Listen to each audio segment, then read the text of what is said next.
What is going on, everyone? Welcome back, guys, to our nostalgia gaming series. This is going to be episode number 13, and in today's video we are playing the classic Grand Theft Auto Vice City, which is one of my personal favorites in the series from my childhood, and probably one of my most played games out of all of them, guys, because I've probably spent just, I don't know, dozens and dozens of days playing this game.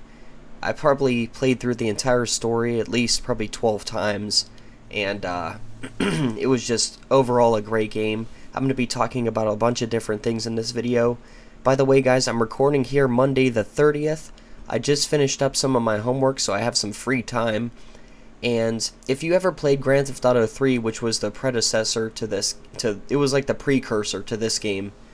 This game really improved a lot of the gameplay mechanics, as well as some of the vehicles, and just overall the graphics and beauty of the Grand Theft Auto environment. A lot of the things were just amplified in this game. As you can see here, this beach environment, as you drive through, you'll notice the characters will pop up along the beach, as well as these little beach posts where the the lifeguards and stuff, where they'll usually patrol around and stuff. So it's really cool.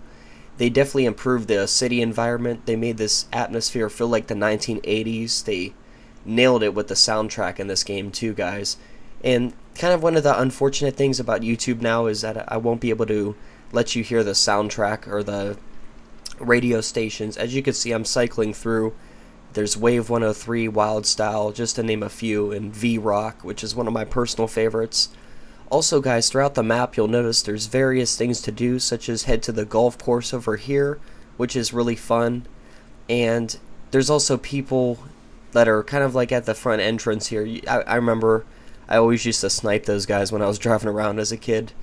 And there's also weapon and tool shops you're able to go to purchase various weapons, such as the screwdriver, and you'll see the hammer is next over here, and just all kind of different things, the meat cleaver, the baseball bats, and these things kind of transformed into what we have today in Grand Theft Auto 5.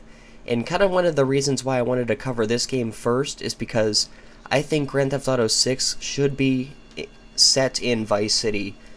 If you kind of take a look back, it seems like all of the games have been heading back into the previous Grand Theft Auto locations. For example, Grand Theft Auto 4 headed back to Grand Theft Auto 3's Liberty City, so it was kind of interesting there how that happened.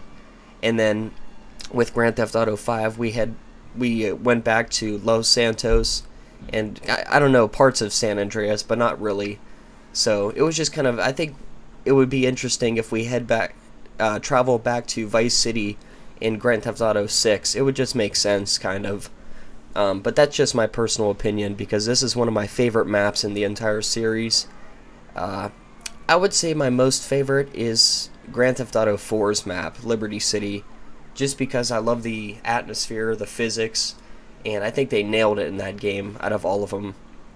All around, it's just a great game. But Vice City is a great storyline. The colors and everything, the soundtrack on the radio stations are awesome. And you'll notice several times I'm probably going to die here throughout this gameplay. I'm kind of just wanted to show you the map and some of the things that you could do. There's also, if you get the cops on you in this game, you're able to head to the pay and spray and change your vehicle's color. Therefore, the cops won't recognize you. So that's another way you could get out of these scenarios.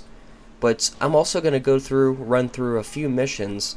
I was trying to look through some of my old memory cards from my childhood from the early 2000s, because that's when this game was released. I think it was 2001 or 2002.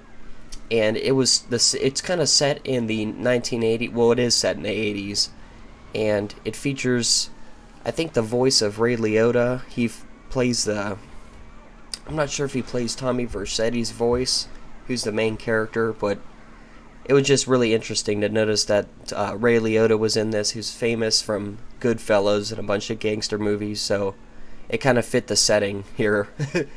But anyways, we're going to head into Ocean View. This is kind of the main hub in the beginning. We're able to save our progress here, and there's cassette tapes to pick up. You'll notice there's a lot of cassette tapes around that you'll be able to see throughout the game.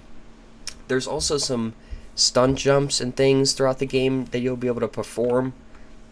And there is helicopters and motorbikes that you're able to drive, and boats, but it's kind of tricky. Actually, I can't remember if you're able. Yeah, you are able to drive boats in this game, but you have to be very careful when you're on water, because if once you go on water, guys, your health is going to deplete. Tommy Vercetti in this game, your main character, he cannot swim, so that's one thing to consider over San Andreas, in which you can swim. So that's kind of one of the downsides about this game, is that you're not able to. And one of the earlier, I think Grand Theft Auto 3, you were actually not able to swim as well, so that's another thing to mention.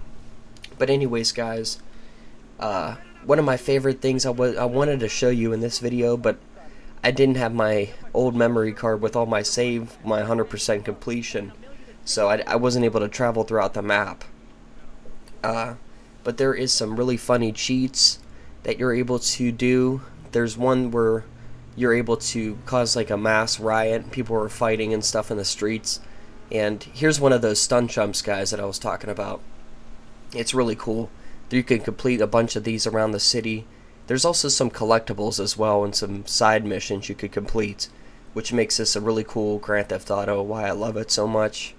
See how you could get this bonus reward here, and then you could buy some more weapons or spend your money how you'd like. So, and let's see, another thing I wanted to mention in this game. Oh yeah, you could, I think I mentioned driving helicopters or flying helicopters, and there's also boats like I mentioned, but it is a little tricky. I don't recommend the boats in this game. If you fly or drive out into the ocean, eventually you're gonna cycle back around and head back to Vice City. It's kind of cool how the map flips you back around and takes you back to the city, so you're not able to escape in the ocean. But anyways, guys, now we're gonna go and see our main lawyer, and he's kind of our guardian. He reminds me of, if you ever watched the movie Carlito's Way, he reminds me of the lawyer from that movie, as you can see here. He kind of has the same outfit and haircut, but he's your guidance throughout the game, and he provides really good information and tries to help you out.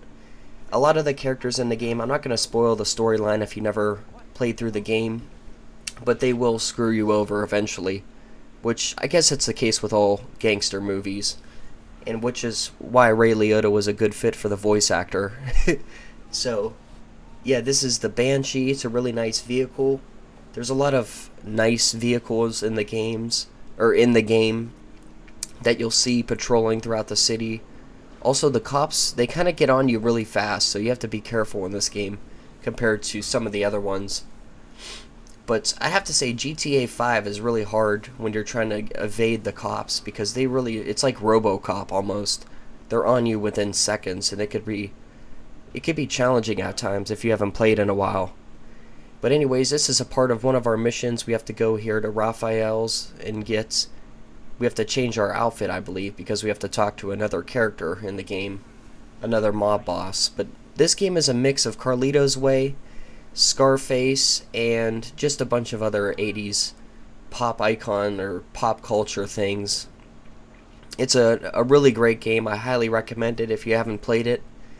And I'm going to be doing, in the Nostalgia Gaming series, I'm going to play a variety of different games like I mentioned. I have been doing first-person shooters.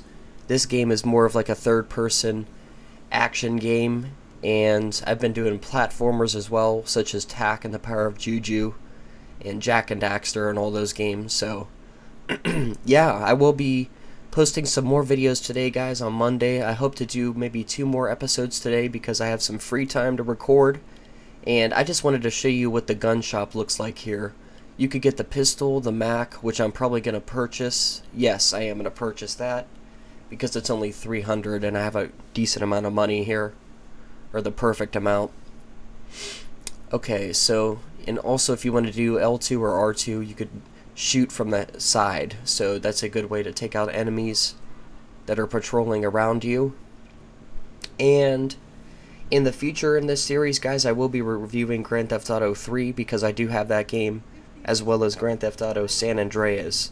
I think I have that on the PlayStation 4. I got it in the marketplace. So, This is another short mission. There's all kind of varieties of missions, from ambushes. There's like some sniper missions that you have to do. There's one that involves a tank. It's really cool. That later on in the mission, I think it's when you get to the second island or the next island portion of the map. So as you complete more missions, of course, you will unlock more parts of the map. So that's another great thing about this game, and it's why I love it so much. So yeah, here we go. We're gonna drop her off, and then that's the end of the mission, and I think this episode is almost over. I just wanted to post a nice quick little episode here for today. $100 mission passed, and as you get further through the game, you will receive more money for each level that you complete, so that's really cool. Anyways, guys, yeah, stay tuned. I will be doing more videos from Spyro 3, and I will be posting some more Ghost Recon Wildlands content, because I have been recording some of that, so it's just a matter of me posting these episodes, getting them edited and posting them onto YouTube. But yeah, for now I'm going to focus on nostalgia gaming, because there's a lot of games I still want to talk about and review. And overall, I highly recommend this game. Like I said, the storyline's great, the soundtrack is, all the voice actors did a hell of a job, and I really wish that they would remaster this game, or probably include it in Grand Theft Auto 6, because just imagine what they could do if they expanded Vice City or added different parts to it, and improved the graphics as well. If you guys haven't noticed, there's some mods out there for Grand Theft Auto 5 that have the Vice City map with the updated graphics, so you should definitely check that out and search it in on YouTube if you're interested in Vice City and the updated graphics on the map. But yeah, guys, I think that's it. I think I mentioned the one cheat code where you're able to fly. It's called I think it's called the doo-doo cheat code, but you're able to basically fly around with your vehicles by pressing the left stick down, like holding it back all the way. So it's really cool. You should check that out too. Anyways, thank you so much for watching this episode, and stay tuned for more content coming soon, guys.